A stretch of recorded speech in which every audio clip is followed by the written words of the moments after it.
ওয়ালাইকুম আসসালাম।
আমিন।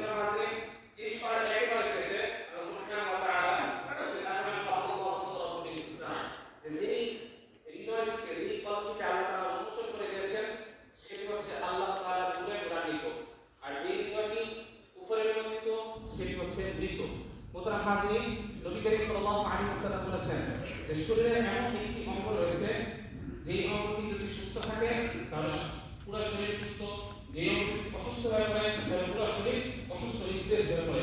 সেই অঙ্গটি সেটা কল্পনা প্রাথমিক হচ্ছে পরিবর্তন হয়, বারবার পরিবর্তন হয়।